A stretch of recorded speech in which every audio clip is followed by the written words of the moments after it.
Jujutsu Kaisen के इतिहास का सबसे पावरफुल किंग ऑफ कर्सेस और आज की दुनिया के सबसे पावरफुल सोर्सरर के बीच की वो फाइट जो 24 दिसंबर को होने वाली थी। आज हम बात करेंगे कि किस तरह गोजो रेल्म से बाहर निकला और किंग ऑफ कर्सेस के साथ इस फाइट के अंत में 3 वर्सेस 1 हो गया और आज का सबसे पावरफुल सोर्सरर मारा गया। अंत तक आप समझ जाएंगे कि असल में कौन ज्यादा पावरफुल था। तो चलिए वीडियो को स्टार्ट करते हैं। इसके पहले तक आप लोगों ने देखा था कि केंजाकू अपने कलिंग गेम को स्टार्ट करने के लिए गोजो को एक बहुत ही पावरफुल प्रिजन रेल्म में कैद कर देता है, क्योंकि गोजो ही एकमात्र ऐसा इंसान था जिसे वो नहीं हरा सकता था, क्योंकि केंजाकू के प्लान को गोजो से पहले के 2 6 आइज यूजर बिगाड़ चुके थे। गोजो को शिबुया में कैद करने के बाद केंजाकू कलिंग गेम स्टार्ट कर देता है। कलिंग गेम क्या है और कैसे काम करता है इसकी वीडियो मैंने पहले ही अपलोड कर रखा है, आप यहाँ देख सकते हो। अब आगे बढ़ते हैं। प्रिजन रेल्म जिसे एक बुद्धिस्ट मंक गेंशिन के अवशेषों से बनाया गया था, जिसमें किसी को भी कैद किया जा सकता था, चाहे वो कितना भी पावरफुल हो। प्रिजन रेल्म जिसमें गोजो को कैद किया गया था उसके 2 पार्ट थे, एक फ्रंट और एक बैक। फ्रंट साइड केंजाकू के पास था जिससे गोजो को कैद किया गया था। इस साइड से गोजो को केवल केंजाकू ही निकाल सकता था और इसका बैक साइड टेंगन के पास था, लेकिन बैक साइड की सील को हटाने के लिए किसी ऐसे कर्स एनर्जी या कर्स टूल की जरूरत थी जो इसके बैक गेट की सील को नलिफाई कर सके। वो कर्स टूल जैसे इन्वर्टेड स्पीयर ऑफ हेवन जो तोजी के पास थे, जिसे गोजो ने डिस्ट्रॉय कर दिया था। क्योंकि अब वो एक्सिस्ट में नहीं थे, इसीलिए टेंगन सोर्सरर्स को बैक गेट देकर उन्हें कलिंग गेम में रीइनकार्नेट प्लेयर हाना कुरुसु के जैकब लैडर के बारे में बताते हैं। उन सभी की एकमात्र उम्मीद गोजो को बचाने के लिए यूजी, तोगे इनुमाकी, यूता माकी, यहाँ तक कि जुजुत्सु हाई के और भी स्टूडेंट्स एक साथ आते हैं और एंजल से मिलकर गोजो को बाहर निकालने का प्लान बनाते हैं। बैक गेट को रखकर सभी छिप जाते हैं और एंजल अपनी टेक्निक जैकब लैडर का यूज कर बैक गेट की एनर्जी को नलिफाई कर देती है। एक खतरनाक विस्फोट के बाद जब वो वहाँ देखने जाते हैं तो गोजो वहाँ दिखाई नहीं देता है, क्योंकि भले ही पिछले गेट की एनर्जी को नलिफाई किया गया था पर गोजो को फ्रंट गेट से फ्री कर दिया गया। केंजाकू को बैक गेट के बारे में पहले ही पता लग चुका था और उसे पता था कि बैक गेट की सील हटाते ही प्रिजन रेल्म उसे फ्रंट गेट से ही बाहर निकालेगा। इसीलिए उसने पहले ही फ्रंट गेट को पैसिफिक ओशन के जापान ट्रेंच में 8000 मीटर नीचे छिपा दिया, ताकि अगर गोजो वहां से निकले तो वहां का प्रेशर ना झेल पाए। और फ्रंट गेट की सिक्योरिटी के लिए उसने बहुत सारी कर्स स्पिरिट को तैनात कर दिया। इसके साथ ही कई लेयर से प्रिजन रेल्म को सील भी कर दिया। लेकिन जैसे ही बैक गेट की सील हटी, गोजो फ्रंट गेट से रिलीज हो गया। प्रिजन रेल्म की सील हटते ही गोजो रेल्म से बाहर आ जाता है। 6 आइज अब अपनी कर्स टेक्निक यूज कर सकता था। उस पर ना तो प्रेशर का असर होता, ना ही अब केंजाकू के किसी सील का। अब 19 दिन के बाद प्रिजन रेल्म से बाहर आते ही गोजो सीधे अपने फ्रेंड गेटो की बॉडी को यूज करने वाले केंजाकू को खत्म करने का फैसला करता है और गोजो सीधे केंजाकू के पास पहुंच जाता है और उसे वार्निंग देते हुए उस पर ब्लू से अटैक करता है। लेकिन तभी सुकुना वहां बीच में आके उसे बचा लेता है। सुकुना को देखते ही गोजो समझ जाता है कि सुकुना यूजी की बॉडी से मेघुमी की बॉडी में आ चुका है। सुकुना गोजो को याद दिलाता है कि जब वो पहली बार मिले थे तो उसने गोजो को जान से मारने के लिए बोला था। सुकुना बोलता है कि वो टाइम आ चुका है। गोजो सुकुना का मजाक उड़ाता है कि यूजी उसे कंट्रोल कर लेता था, इसीलिए यूजी से डरकर वो कायरों की तरह भाग गया। सुकुना की बेइज्जती पर उराव में गोजो पर अटैक करती है, लेकिन गोजो के एक मुक्के में उसे जल्द ही पता चल जाता है कि 6 आइज क्या है। गोजो और सुकुना लड़ पाते इससे पहले ही केंजाकू सुकुना को अभी फाइट करने से रोक देता है और उसे सदियों पहले की अपनी डील याद दिलाता है। गोजो भी इस बात से मान जाता है, क्योंकि उसे भी तैयारी के साथ साथ अभी सबसे मिलना था। गोजो फाइट की डेट 24 दिसंबर को फिक्स करता है ताकि उसे गेटो की डेथ की 2 डेट याद न करना पड़े। केंजाकू उससे पूछता है कि क्या उसे सच में लगता है कि वो सुकुना को हरा देगा। इस बात पर गोजो हमेशा की तरह अपनी जीत को डिक्लेयर कर देता है। इस फाइट से पहले गोजो अपने सभी साथियों से मिलने और अपना प्लान बनाने चला जाता है और इधर उराव में सुकुना को 3 और फिंगर लाकर देती है और वो बताती है उसे आखिरी फिंगर नहीं मिली। सुकुना को समझ आता है कि गोजो ने उसे छिपा कर रखी है। उन 3 फिंगर खाने के साथ सुकुना के पास अब 19 फिंगर्स आ चुकी थी और लास्ट फिंगर की पावर को पूरी करने के लिए वो अपनी 1000 साल पहले की डेड बॉडी ही खा लेता है। अब 1 महीने बाद यानी 24 दिसंबर को शिंजुकू सिटी में सुकुना और गोजो की किस्मत का दिन आता है। कलिंग गेम के चलते शिंजुकू, जो अब एक खंडहर और मॉन्स्टर सिटी बन चुका था, जहां ये फाइट होने वाली थी और इस फाइट को देखने के लिए पूरी जुजुत्सु सोसाइटी तैयार थी। यहां तक कि इस पूरी फाइट को लाइव टेलीकास्ट किया जा रहा था। सुकुना केंजाकू और उराव में एक ऊंची बिल्डिंग पर प्लान बना रहे होते हैं। इसके बाद केंजाकू बाकी बचे हुए कलिंग गेम प्लेयर्स को खत्म करने निकल जाता है। अब सुकुना और उराव में शिंजुकू की एक बिल्डिंग में गोजो का वेट कर रहे होते हैं। दूसरी तरफ गोजो इचिजी उताही में और गाकुगंजी के साथ शिबुया जाता है। गोजो लोग शिबुया में और सुकुना उराव में शिंजुकू में थे, लेकिन सुकुना इतना दूर होते हुए भी गोजो की कर्स एनर्जी को फील कर पा रहा था। अब बैटल स्टार्ट होती है। गोजो इचिजी से एक बैरियर बनाने के लिए बोलता है, जिससे सुकुना गोजो के अटैक को फील ही ना कर पाए। इचिजी बैरियर बना देता है और उताही में अपनी curse technique solo forbidden area का यूज करती है, जिससे गोजो की कर्स एनर्जी 120% तक बढ़ जाती है। इसके बाद सबसे पहले गोजो अपनी टेक्निक हॉलो पर्पल को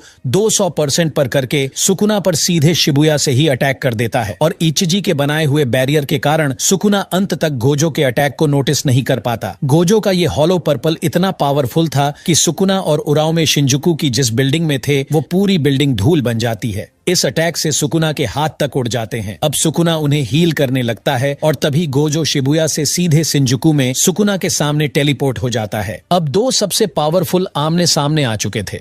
गोजो सुकुना को फाइट में हराने की बात करता है। इस पर सुकुना अपने हाथ को हील करके उसे बोलता है, इस छोटे से सरप्राइज अटैक से खुश मत हो। सुकुना गोजो को कटिंग बोर्ड पर पड़ी हुई एक फिश से कंपेयर करते हुए बोलता है कि मैं सबसे पहले फिश के छिलके रिमूव करूंगा। इस बात पर गोजो उसे बोलता है कि मुझे मेघुमी की चिंता करने की जरूरत नहीं है, तुम मेघुमी जैसे दिख रहे हो, इसीलिए ये मत सोचना मैं तुम्हें नहीं मारूंगा। इसी शकल के एक बंदे को मैं पहले भी मार चुका हूँ। गोजो बोलता है कि मैं तुम्हें हराने के बाद अपने स्टूडेंट के बारे में सोचूंगा और दोनों अटैक की पोजीशन में आ जाते हैं। गोजो भी अपनी शर्ट फाड़ के सुकुना पर अटैक कर देता है और दोनों के बीच hand to hand combat start हो जाती है। हैंड टू हैंड कॉम्बैट की इस फाइट में गोजो सुकुना पर भारी पड़ रहा था। ये लड़ाई इतनी खतरनाक थी कि पूरी बिल्डिंग डिस्ट्रॉय हो रही थी। दोनों एक दूसरे पर बिल्डिंग्स ही फेंक दे रहे थे। आप लोग सोच रहे होंगे कि सुकुना गोजो की इन्फिनिटी बाईपास करके उसे छू कैसे पा रहा है, तो सुकुना यूज कर रहा था डोमेन एम्प्लीफिकेशन। सिंपल डोमेन की तरह डोमेन एम्प्लीफिकेशन एक ऐसी एंटी डोमेन टेक्निक है जो यूज करने वाले को ओपोनेंट के किसी भी टेक्निक या डोमेन को नलिफाई कर देती है। मतलब यूज करने वाला खुद को एक ऐसे एंटी कर्स टेक्निक डोमेन में रख लेता है कि उसके अंदर कोई भी कर्स टेक्निक काम नहीं करेगी। यही कारण है कि सुकुना जब डोमेन एम्प्लीफिकेशन के साथ गोजो से फाइट कर रहा था, तब डोमेन एम्प्लीफिकेशन के अंदर आने से गोजो की इन्फिनिटी नल हो जाती थी और सुकुना उसे छू पाता था। लेकिन डोमेन एम्प्लीफिकेशन यूज करने का एक नुकसान ये है कि जो डोमेन एम्प्लीफिकेशन का यूज कर रहा उसकी भी कर्स टेक्निक नल रहती है। डोमेन एम्प्लीफिकेशन के साथ यूजर अपनी इनेट टेक्निक यूज नहीं कर सकता। अब एक लंबी हैंड टू हैंड फाइट के बाद गोजो को याद आता है कि मेई लाइव स्ट्रीमिंग कर रही है और सभी उनकी फाइट देख रहे हैं। तभी दोनों एक साथ करते हैं domain expansion. Domain expansion jujutsu sorcerer की हाईएस्ट लेवल की टेक्निक होती है, जिसमें यूजर की कर्स टेक्निक उसके डोमेन के अंदर ओपोनेंट पर श्योर हिट करती है। जैसे कि सुकुना की कर्स टेक्निक क्लीव और डिसमेंटल है और यही टेक्निक उसके डोमेन के अंदर जिसे वो टारगेट करेगा उसे वो लगना तय है, चाहे वो डोमेन के किसी भी एरिया में हो। यहाँ तक कि इस हिट को गोजो की इन्फिनिटी भी नहीं रोक सकती। गोजो का डोमेन अनलिमिटेड वॉइड एक क्लोज डोमेन बैरियर है, मतलब गोजो का डोमेन एक बैरियर के अंदर तक ही सीमित है, जबकि सुकुना का मेलेवलेंट श्राइन एक ऐसा डोमेन है जिसका कोई बैरियर नहीं, उसका पूरा एरिया है। वह बिना बैरियर के खुले में ही अपना डोमेन बनाए रख सकता है। इसीलिए ये और भी खतरनाक है, क्योंकि अगर गोजो के डोमेन को नष्ट करना हो तो उसके बैरियर को नष्ट करने पर गोजो का डोमेन टूट जाएगा। लेकिन सुकुना के डोमेन में कोई बैरियर ही नहीं और सुकुना के सामने उसके डोमेन के रेंज से भागना ये इम्पॉसिबल है। अपने डोमेन को केवल सुकुना ही क्लोज कर सकता है, या फिर सुकुना इतना कमजोर हो जाए कि वो अपने डोमेन को ना कंट्रोल कर सके। इस मामले में भी सुकुना का डोमेन टूट जाता है। वापस आते हैं फाइट पर। गोजो और सुकुना के डोमेन एक दूसरे के आमने सामने आ चुके थे। क्योंकि दोनों के डोमेन इक्वली पावरफुल थे, इसलिए अब तक किसी की टेक्निक के श्योर हिट एक दूसरे पर नहीं लग रहे थे। लेकिन सुकुना का डोमेन एक ओपन बैरियर डोमेन था, वहीं गोजो के डोमेन का बैरियर बाहर से वीक और अंदर से स्ट्रॉन्ग था। इसीलिए सुकुना बाहर से गोजो के डोमेन के बैरियर को डिस्ट्रॉय कर देता है और गोजो अंदर से कुछ नहीं कर पाता, जिससे गोजो का डोमेन टूट जाता है और मैलेवलेंट श्राइन की गारंटेड हिट गोजो की गर्दन काट देती है। गोजो आरसीटी से खुद को ठीक करता है, लेकिन मैलेवलेंट श्राइन की बौछार गोजो पर स्टार्ट हो जाती है। डोमेन टूटने के बाद गोजो अब कुछ टाइम तक अपनी curse technique blue red purple कुछ यूज नहीं कर सकता था। गोजो अब पूरी तरह से कट पिट रहा था। सुकुना के डोमेन के सामने वो बिना डोमेन के लगातार अपनी रिवर्स कर्स टेक्निक को मैक्सिमम आउटपुट पर करके खुद को ठीक कर रहा था। गोजो सुकुना के डोमेन से भागने की कोशिश करता है, लेकिन सुकुना उससे फाइट करने लगता है और गोजो को अपने ही डोमेन में रोके रखता है। गोजो सुकुना के डोमेन में फंस चुका था। वो खुद को हील करने के साथ सुकुना से फाइट कर रहा था, जो कोई आम सोर्सरर कभी नहीं कर सकता, और इसी का फायदा उठाकर सुकुना गोजो को पीट रहा था। इसी बीच गोजो सुकुना के डोमेन से बचने के लिए सिंपल डोमेन का यूज करता है। सिंपल डोमेन भी एक एंटी डोमेन टेक्निक है, जिससे सुकुना के डोमेन के हिट उस पर नहीं लगेंगे, लेकिन एक ओरिजिनल डोमेन के आगे ये ज्यादा देर नहीं टिकेगा। लेकिन इससे गोजो को कुछ देर के लिए हील होने का टाइम मिल जाएगा। सुकुना सिंपल डोमेन के अंदर ही फाइट करने लगता है। जैसा कि मैंने बताया, कुछ देर में ही गोजो का सिंपल डोमेन टूट जाता है और उस पर अगेन से मैलेवोलेंट श्राइन की बौछार होने लगती है। वह फिर से घायल हो जाता है, लेकिन वो तुरंत ही फिर से सिंपल डोमेन बनाता है, लेकिन इस बार वो आरसीटी का यूज करके खुद को हील नहीं कर रहा होता है। सब सोचते हैं कि क्या गोजो की कर्स एनर्जी खत्म हो गई, क्या वो हार गया, और तभी उसका सिंपल डोमेन एक बार फिर से टूट जाता है। सब सोचते हैं कि अब क्या होगा, क्योंकि गोजो अपनी टेक्निक भी यूज नहीं कर सकता, हील भी नहीं हुआ। लेकिन गोजो तभी स्पीड से सुकुना की गोदी में चढ़ जाता है और उस पर रिवर्सल रेड फायर कर देता है। इससे सुकुना दूर जाके गिरता है। यहाँ पर कुछ ऐसा हो चुका था जो आज तक के इतिहास में कभी नहीं हुआ। सब सोच में पड़ जाते हैं कि गोजो की कर्स टेक्निक वापस कैसे आई, क्योंकि अभी अभी तो उसका डोमेन टूटा था। तो हुआ ये कि गोजो ने दूसरी बार जब सिंपल डोमेन बनाया था, तब उसने खुद को आरसीटी से हील करने की बजाय उसने रिवर्स कर्स टेक्निक से अपनी बर्न टेक्निक को ही वापस पा लिया, जिसे आज तक किसी ने सोचा भी नहीं था। सुकुना के घायल होते ही गोजो खुद को हील करता है और एक बार फिर अपना डोमेन खोलता है, लेकिन इस बार गोजो अपने डोमेन के बैरियर को बाहर से स्ट्रॉन्ग और अंदर से वीक कर लेता है, ताकि सुकुना उस बार की तरह इसे बाहर से ना तोड़ पाए। लेकिन सुकुना इसके लिए अंदर के अटैक रोककर अपने डोमेन के एरिया को कम करके गोजो के डोमेन पर बाहर से अटैक तेज कर देता है। इसके अलावा सुकुना खुद को गोजो की इन्फिनिटी से बचाने के लिए वो गोजो के पीछे जुड़कर फाइट करने लगता है, ताकि गोजो की इन्फिनिटी का इफेक्ट उस पर ना पड़े, क्योंकि केंजाकू ने उसे बताया था कि गोजो के डोमेन के अंदर गोजो और जिसे उसने डायरेक्टली पकड़ा होता है, उस पर इन्फिनिटी का कोई इफेक्ट नहीं पड़ता। वो डोमेन के साथ डोमेन एम्प्लीफिकेशन का यूज करता है, ताकि गोजो अपनी किसी कर्स टेक्निक का यूज ना कर पाए। गोजो हैरान हो जाता है कि सुकुना एक साथ डोमेन एम्प्लीफिकेशन और डोमेन एक्सपेंशन का यूज कैसे कर पा रहा। वो देखता है कि सुकुना के डोमेन का आउटपुट 2 गुना बढ़ चुका है। उसके डोमेन के अटैक्स गोजो के डोमेन के बैरियर को दूसरी बार भी डिस्ट्रॉय कर देते हैं और अनलिमिटेड वॉइड दूसरी बार भी टूट जाता है, जिससे गोजो पर मैलेवोलेंट श्राइन के अटैक्स दोबारा होने लगते हैं। सिंपल डोमेन की जगह गोजो इस बार फॉलिंग ब्लॉसम इमोशन टेक्निक का यूज करता है। इस टेक्निक से गोजो की कर्स एनर्जी खुद सुकुना के डोमेन के अटैक को काउंटर कर रही थी, जिससे उसे अब कम और हल्के फुल्के स्लैसेस का ही सामना करना पड़ रहा था, जिसके कारण गोजो को फिर से अपनी बर्न टेक्निक और डोमेन को रिवाइव करने का टाइम मिल जाता है। कर्स टेक्निक वापस आते ही गोजो एक बार फिर से करता है,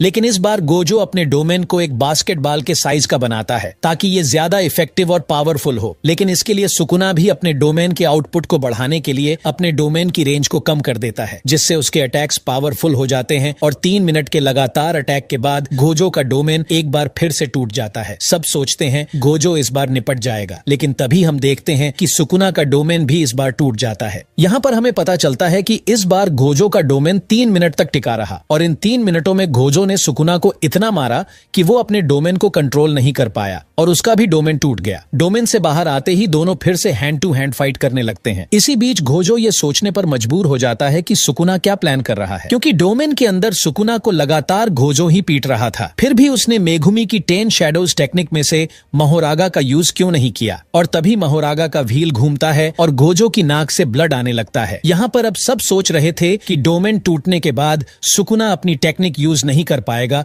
और डोमेन नहीं बना पाएगा और गोजो अब आराम से जीत जाएगा। लेकिन तभी हम देखते हैं कि सुकुना भी गोजो की तरह आरसीटी का यूज कर अपनी कर्स टेक्निक को वापस पा लेता है। गोजो की तरह सुकुना दूसरा ऐसा बंदा बन चुका था जिसने आरसीटी का यूज कर अपनी बर्न कर्स टेक्निक को वापस पा लिया हो। सुकुना ऐसा बंदा है जो किसी भी टेक्निक को देखकर एक बार में ही उसे सीख जाता है। दोनों खुद को हील करते हैं और एक बार फिर अपने डोमेन को एक्सपैंड करते हैं। गोजो पहले की तरह फिर से सुकुना को पीटने लगता है और उसे इतना मारता है कि उसका आधा फेस तक उड़ जाता है। पहले की तरह सुकुना का श्राइन लाइन अनलिमिटेड वॉइड को तोड़ देता है और गोजो सुकुना को ही मार मार के उसके डोमेन को तोड़वा देता है। दोनों का डोमेन फिर से एक साथ टूट जाता है। इसके बाद दोनों खुद की टेक्निक को हील करते हैं और एक बार फिर अपना डोमेन एक्सपेंड करते हैं, लेकिन इस बार गोजो सुकुना से 0.01 सेकंड पहले ही अपना डोमेन खोल लेता है, क्योंकि सुकुना खुद को हील करने में टाइम लगा देता है, जिसके कारण गोजो उसे इतना मारता है कि इस बार 2 मिनट 40 सेकंड की फाइट के बाद सुकुना अपने डोमेन को कंट्रोल में नहीं रख सका और सुकुना का डोमेन इस बार गोजो के डोमेन से पहले टूट जाता है। और जैसे ही सुकुना का डोमेन टूटा, गोजो के डोमेन की श्योर हिट सुकुना पर पड़ी और वो गोजो के डोमेन की इन्फिनिटी में फंस गया। गोजो उसके लंग्स और लीवर में अटैक करता है, लेकिन इसके पहले गोजो सुकुना को खत्म कर पाता। सुकुना महोरागा को गोजो के अनलिमिटेड वॉइड में समन करता है। With this treasure I summon 8-handled sword, Divergensilla, Divine General Maharaga. अब महोरागा गोजो के सामने आ चुका था। गोजो अपनी कर्स टेक्निक रिवर्सल रेड का यूज कर उसे एक शॉट में खत्म करना चाहता था, लेकिन इससे पहले ही महोरागा स्वॉर्ड ऑफ एक्सटर्मिनेशन को गोजो के डोमेन में पटक देता है, जिससे गोजो का डोमेन टूट जाता है। महोरागा की तलवार स्वॉर्ड ऑफ एक्सटर्मिनेशन, जो कि किसी भी कर्स एनर्जी या कर्स टेक्निक को खत्म कर सकती है। महोरागा की पावर तो आप गोजो वर्सेस सुकुना फाइट में देख ही चुके होंगे। इसके अगले पार्ट में हम इस लड़ाई को यहीं से कंटिन्यू करेंगे, जहां सुकुना महोरागा का यूज करके गोजो को खत्म करता है। के हिसाब से अभी तक किसका पलड़ा भारी रहा, कमेंट करना मत भूलना। मिलते हैं इस वीडियो के नेक्स्ट पार्ट में।